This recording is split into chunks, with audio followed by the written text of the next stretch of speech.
안녕하십니까. 거꾸로 투자하는 쇼킹 부동산입니다. 예상보다 기준금리가 크게 올라갈 것으로 전망됨에 따라 과도한 채무를 지닌 차주에 대한 문제가 본격적으로 제기가 되고 있습니다.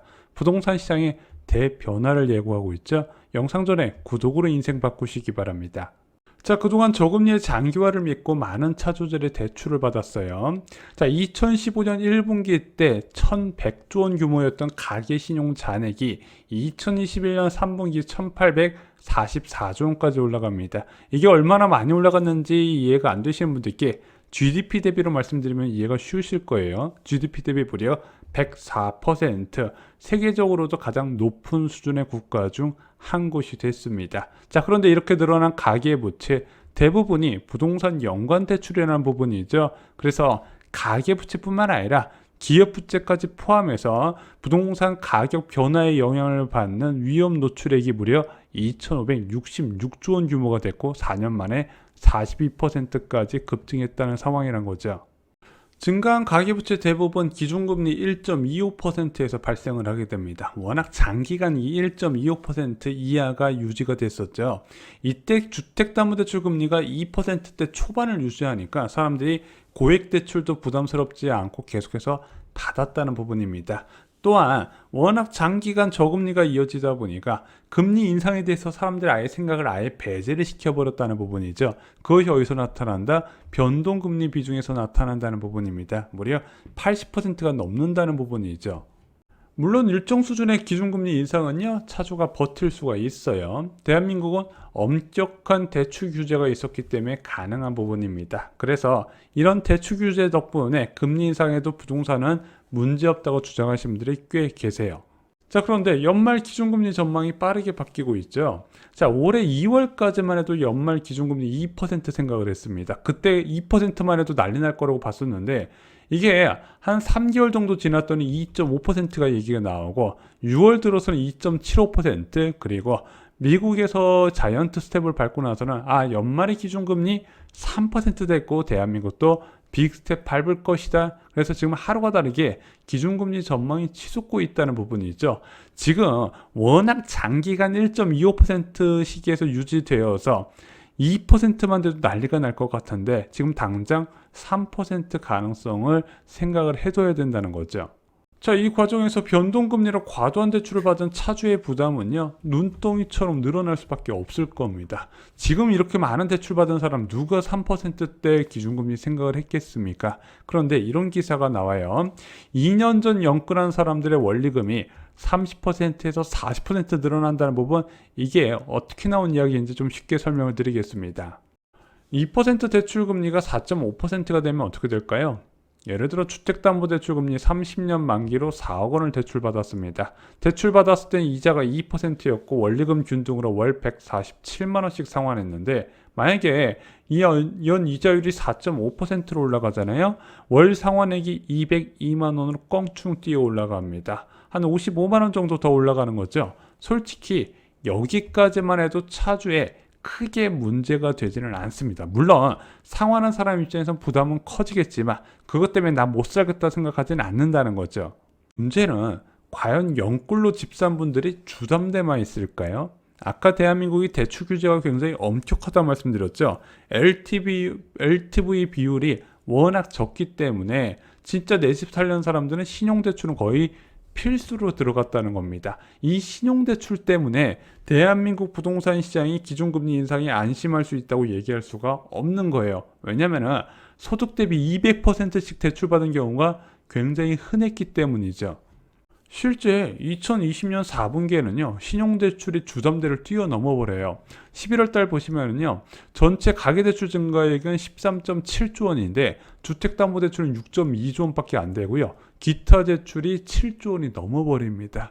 그래서 갭 투자자, 실수자 모두 다 신용대출을 최대한 많이 활용을 했다는 부분이죠. 그런데 이 시기에 신용대출이 왜 이렇게 많이 늘어났냐? 신용대출 금리가요, 굉장히 위험성이 높은 대출임에도 불구하고 금융기관들의 경쟁 때문에 신용대출 금리가 주택담보대출 금리 수준만큼 낮아지고요. 한도도 원래는 연봉 이상 해주는 게 굉장히 부담스러웠는데 150%, 200% 제2금융권에서 그 이상도 경쟁적으로 해줬다는 부분이죠. 자, 그럼 앞으로 신용대출과 주담대를 동시에 갖고 있는 차주한테 벌어지는 일은 어떻게 될까요? 아까 4억 대출 차주의 부담이 50만 원 정도 늘어난다 말씀을 드렸습니다. 그런데 신용대출 부담 차주는 얼마나 늘어날 것인가? 월 35만 원 정도 추가로 늘어난다는 부분이죠. 그러니까 양쪽에서 이자 부담이 늘어나는 거예요. 원래 기존 상환액이 이제 주택담보대출과 신용대출 포함해서 175만 원이었는데 그것이 265만 원으로 늘어난다는 겁니다. 그래서 아까 대출자의 원리금이 30에서 40% 늘어난다는 얘기가 여기서 나온 거예요.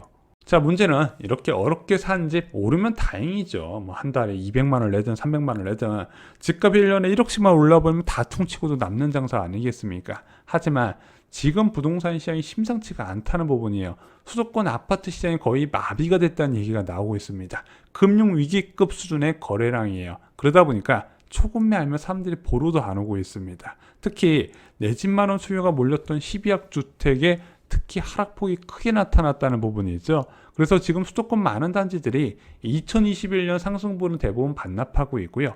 2020년 상승분을 슬슬 갉아먹기 시작을 했다는 부분입니다. 이게 차주 입장에서 미치는 거예요. 하루하루 이자 부담 늘어나는 게 눈에 보이는데 주택가격까지 떨어지네. 그동안은 그래 사놓고 어느 정도 시세 차익이 났으니까 이자 부담 늘어나는 거 기쁘게 내겠다 싶지만 하루하루 금매가 나오는 거 보니까 이제부터는 시장을 다르게 본다는 거죠.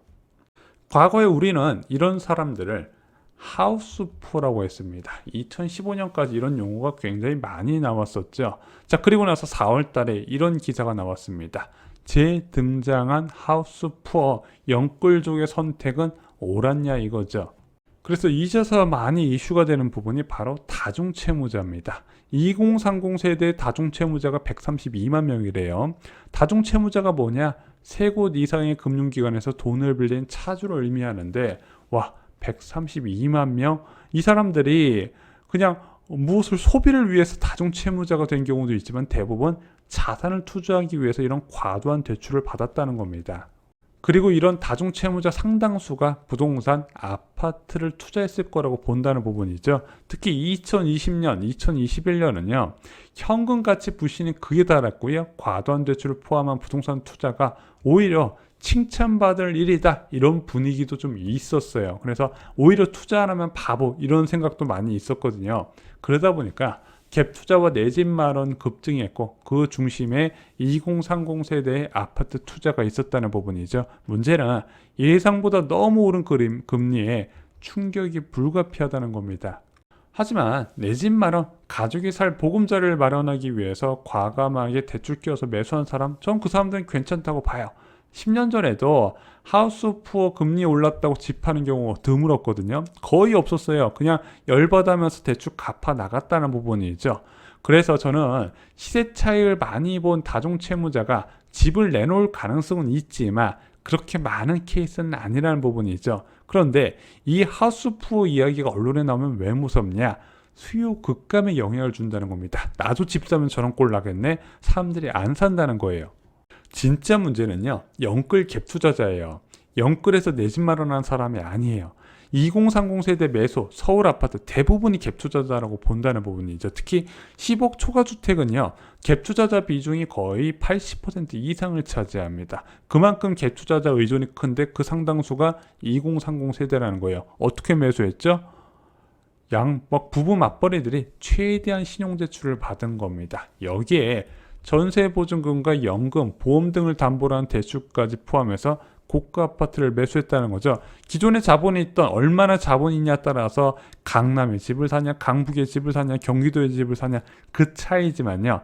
대기업 직원들 사이에서 이런 식으로 높은 신용대출을 활용해서 갭 투자하는 게 유행처럼 번지고 본인들은 월세 거주한 사람들 진짜 많았습니다. 그럼 이런 부부들 자금 흐름은 어떻게 될까요? 연봉 7천만 원 맞벌이 부부 한 달에 이자 한 150만 원 정도 갚아 나가고 월세로 한 150만 원 정도 지출합니다. 약 300만 원 정도가 되죠. 자, 월 1천만 원 가까운 소득이지만 실제적으로 월 200만 원도 저축 힘든 구조가 된다는 부분이죠. 그래서 이 사람들은 원래 근로소득을 저축하면서 자산을 늘려 나가야 되는데 다른 방법을 선택한 거예요. 갭 투자한 주택이 자산을 늘려 나가도록 역할을 부여하고 이런 식으로 극단적인 레버리지를 끌어왔다는 부분이죠. 문제는 이런 갭 투자자들은요, 전세값 하락에 취약한 거예요. 예를 들어 내 자본 8억에다가 전세 보증금 9억 끼고 주택을 매수했는데 사람들은 투자자들의 레버리지가 이 내 자본 안에서 빌린 신용대출 같은 것만 생각을 하지만 실제 전세 보증금은 2년마다 돌아오는 대출이거든요. 개인 간의 대출이에요. 개인한테 갚아야 되는 대출, 채무라는 부분이죠. 그런데 이 전세 보증금이 9억에서 7억으로 뚝 떨어져 버렸네. 2억 원을 어디서 가져오겠습니까? 이미 신용대출을 3억 원을 끌었었는데. 그래서 위험하다는 거예요. 쇼킹 부동산에서는요, 부동산 위험의 시작은요, 실수자가 아닌 투자자가 위험에 처했을 때 시작이 되는 거고, 앞으로 여러분들이 관심 있게 보셔야 되는 거는 전세 시세라고 말씀드렸습니다. 현재 하락 속도가 둔한 것은요, 투자자가 위험하지 않기 때문 여전히 전세 가격이 소폭 떨어지고 여전히 2년 전 전세 시세보다 현재가 더 높은 수준이기 때문에 하락 속도가 굉장히 천천히 나타난다는 부분이죠. 문제는 세 가지 조건, 높은 기준금리 수준에서 입주 물량이 늘어나고 2년 전 전세 시세가 비싸졌을 때 만기가 다가오면 한꺼번에 문제가 터진다. 그때가 겨울방학이라고 말씀을 드렸죠. 자, 이런 긴축 상황에서도 내 집 마련 해야 되나요? 하셔야죠. 당연히 하셔야죠. 현재 가장 똑똑한 내 집 마련 방법이 있다 말씀드렸습니다. 긴축 상황에서도 존재하는 공공택지 로또 분양을 노리시는 겁니다. 쇼킹 부동산 2 청약 갑부에 공급 정보와 당첨 꿀팁까지 총정리 되어 있습니다. 청약으로 여전히 인생이 달라질 수 있다는 거 잊지 마시고요. 이상으로 영상 마치겠습니다. 좋아요, 구독, 공유 꼭 부탁드립니다. 감사합니다.